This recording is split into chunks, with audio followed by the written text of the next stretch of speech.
Hello, everyone. My name is Ali. I'm the CEO and co-founder of VasoGnosis.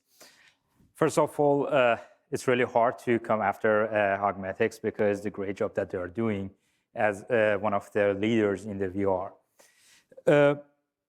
We started VasoGnosis 2 years ago, and the idea was to build a surgical planning platform for vascular diseases. One of the things that we learned through the process was there is a lot of discussion going on between the care team before they deliver the care to the patient. When we take a closer look, I personally observed a lot of discussions pre-operations that they involve whiteboarding sessions to basically discuss the plan and how they want to perform the operation inside the operation room. Then we dig deeper and we realize that that problem is still available post-operation during the review process.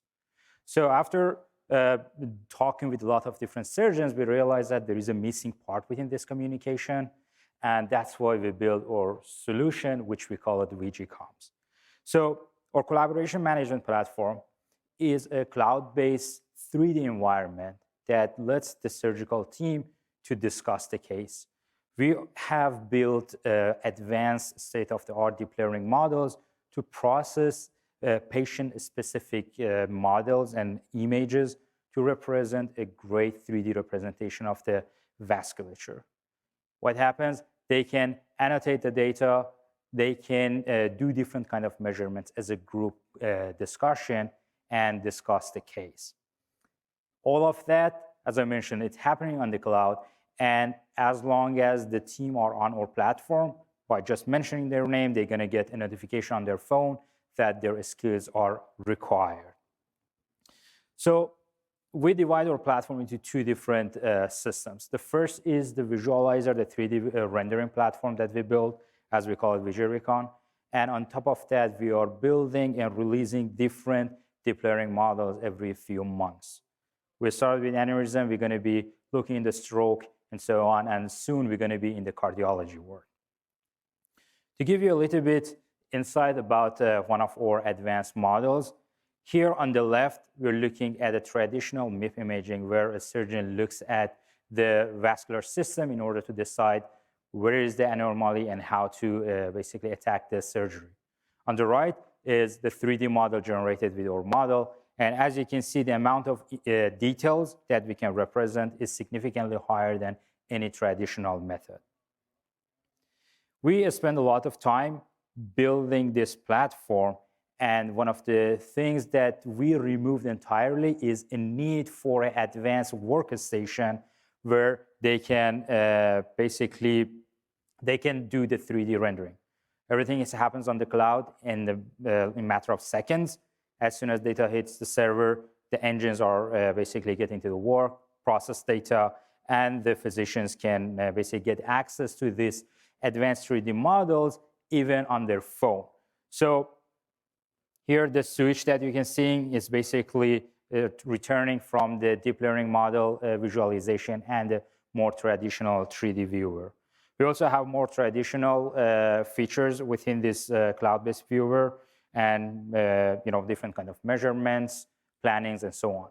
Soon, we're going to be releasing our video conference calls within this viewer, as well as basically simulating deployment of the different devices, such as coils and flow diverters. So one of the secondary models that we already deployed within the system is a triage model for brain aneurysm. Once we get the data on the cloud, our system can identify if there is any abnormality in a form of aneurysm within the vasculature and can send a notification. We are expanding our domain of different models. Again, aneurysm is the first one. We are focusing on vasculature, and after the cerebrovascular, we're going to be expanding to the cardiology by the end of this year. So even though the face of our platform is the communication and we are focusing on connecting these people, but at the back end of it, we have built a really advanced ecosystem that different teams, they can deploy their AI models, ML models, and they can easily use our platform to get access to their own models, while they can use the models that we are introducing every few months to the market. As soon as the data are processed, again, by mention of a name of a person on the platform, they can get access to the data. And we make sure that we are basically taking care of all the HIPAA compliances in terms of the PHIs and who can see the patient information and who cannot. Since we started, we've been collaborating with different hospital systems. We've also been funded by National Science Foundation to further develop our image processing models. And we also did a first pilot within the UCSF last summer. Currently, we have 6 different customers in the pipeline that we are deploying our technology within their ecosystems. And after actually we submitted this presentation, we signed a larger contract with the cardiology team that we are working. And they have about 20,000 cardiologists on their platform that they want to expose them to our system. Currently, we are raising our seed round, and we are open for investment. We'd be more than happy to discuss that with any of you. Thank you so much for your time, and I'll be in the break room to answer any questions. Thanks.